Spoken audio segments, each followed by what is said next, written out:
Hello বন্ধুরা, আমরা বেরিয়ে পড়েছি। তো কোথায় যাচ্ছি না যাচ্ছি ওটা দেখার জন্য পুরো ভিডিওটা দেখতে হবে। দেখো, আমরা ট্রেনের মধ্যে উঠে পড়েছি আর ট্রেনটাও চলতে শুরু করে দিয়েছে। এটা ছিল উত্তরবঙ্গ এক্সপ্রেস। তো দেখো শিয়ালদাটা কত সুন্দর লাগছে রাত্রেবেলা। আর এই ফাঁকে আমরা ডিনারটাও করে নিলাম। এই দিদিদের সাথে আমাদের ট্রেনেই আলাপ হয়েছিল। দিদিদের সাথে খুবই ভালো সময় আমরা কাটিয়েছি, তাই ভাবলাম একটু ক্যামেরাবন্দি করে নিই আমাদের এই সুন্দর যাত্রার সঙ্গী। তো আমরা ডিনার করছিলাম। এইভাবে হাসি ঠাট্টা করতে করতেই আমাদের রাতের খাবার খাওয়া কমপ্লিট হয়ে গেল প্রায়। এই প্রথমবার আমাদের এরকম দূরপাল্লার ট্রেনের এক্সপিরিয়েন্স, তো খুবই ভালো লাগছে। তো দেখো এইভাবে আমরা রাতটা কাটিয়ে যখন ভোরের আলো জাস্ট আমাদের চোখে পড়েছে, জাস্ট বাইরে থেকে দৃশ্যটা এইভাবে দেখলাম আর থাকতে পারলাম না ভিডিও না করে। কি সুন্দর এই দৃশ্যটা! আমার মনে হচ্ছে এগুলো চা বাগান ছিল, খুব ভালো লাগছে। আর ফাইনালি যখন এনজেপি স্টেশন ঢুকছে তখন আমরা জাস্ট রেডি হয়ে গেছি, এবার বেরোবো এবং ট্রেন থেকেও নেমে গেলাম। এটা হলো এনজেপি স্টেশন। তো ফাইনালি আমরা পৌঁছে গেলাম আমাদের গন্তব্যস্থলে, মানে অর্ধেকটা রাস্তা, এবার যাত্রা শুরু হবে। তো দেখো আমাদের গাড়িও ঠিক টাইম মতো চলে এসছে এবং আমরা গাড়িতে উঠে পড়েছি। তো দেখো আমরা এখানে সুমন আছে, পায়েল আছে, আর আমাদের যে নিয়ে যাবেন দাদা আছে। দাদাটার নাম ছিল দীপেন তামাং, খুব সুন্দর।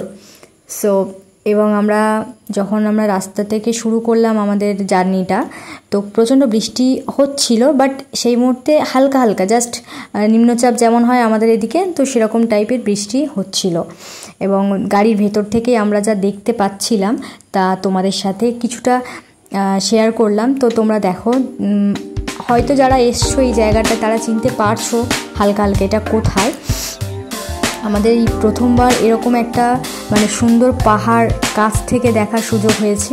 তো তাই আর দেরি না করে পুরো রাস্তাটা ভিডিও তোমাদের সাথে শেয়ার করতে চলেছি।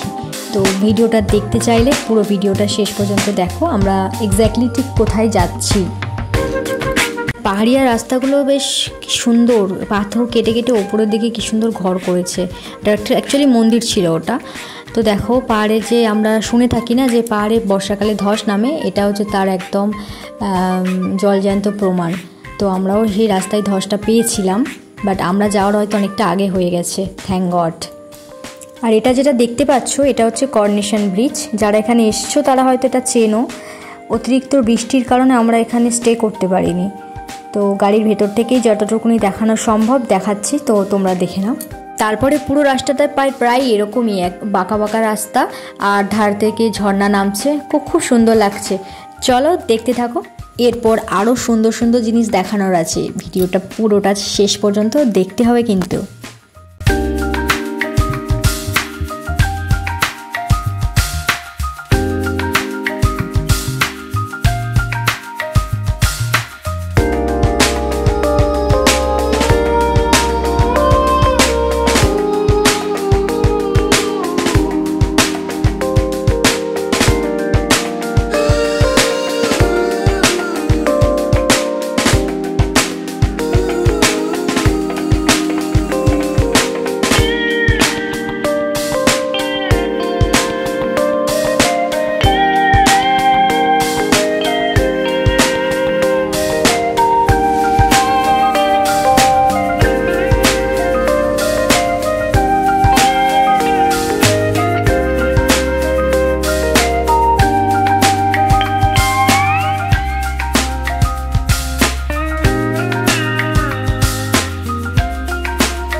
এখানে জাস্ট একটা জিনিস আমি খুব অবাক হলাম, এখানে রাস্তায় গাড়ি যারা চালাচ্ছে তারা প্রচণ্ড এক্সপার্ট ছাড়া হবে না, বিকজ রাস্তাগুলো এতটাই আঁকা বাঁকা। এটা অ্যাকচুয়ালি তিস্তা নদী। রাস্তাগুলো এতটাই আঁকা বাঁকা ছিল, বাট কোনো গাড়ির ড্রাইভার, ওদিকের গাড়ির ড্রাইভার ইভেন এদিকের গাড়ির ড্রাইভার কেউ হর্ন দিচ্ছে না, অথচ সবাই সেফলি যাচ্ছে। তো এটা জাস্ট অবাক লেগেছে আমার।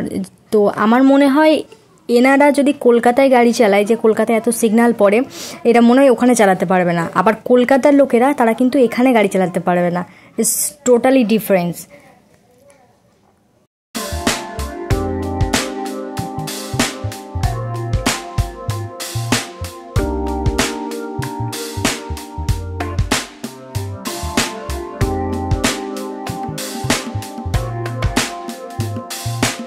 আর এখন আমরা উঠছি সেই শিটংয়ের এত বিভৎসকর একটা মানে হরর ফিল্মে যেগুলো আমরা দেখি ঠিক সেরকম একটা সিনারি বাইরে আমরা মানে ঘুরছি। কত খাড়াই রাস্তা, মানে এরকম রাস্তা দিয়ে আমরা যাচ্ছি, দুদিকে কোনো কিছু বাউন্ডারি নেই, তো মনে হচ্ছে মানে কোথায় একটা উঠছি। নিচে রাস্তাগুলো দেখো কতটা নিচে, আর রাস্তাগুলো কিভাবে বানিয়েছে সিরিয়াসলি। আর তারপর এত সুন্দর একটা দৃশ্য আমরা দেখতে পেয়েছি, কি করে মিস করি। তাই আমরা নেমে পড়লাম গাড়ির থেকে এবং এত সুন্দর ভিউজ তোমাদের সাথে শেয়ার করলাম। আর আমরা এখানে কিছুক্ষণ সময় কাটালাম। প্রকৃতির এত অপরূপ সৌন্দর্য আছে, মানে এরকম হতে পারে, মানে আনবিলিভেবল। মানে আমি তো কখনো এরকম দেখিনি আমার লাইফে। ইভেন এটা ঘুরতে ঘুরতে চলে এলাম ফ্লোরাতে, আর এই হোমস্টেতে আমরা ছিলাম। তো দেখো হোমস্টের ভিউজটা এখানে ব্যালকনি থেকে কতটা সুন্দর, জাস্ট ওয়াও। আমার তো ভীষণ পছন্দ হয়েছে, ভীষণ। তো খুবই সুন্দর। এবং তারপর আমরা চলে এলো আমাদের লাঞ্চ। আর দেখো লাঞ্চে কি কি মেনু আছে।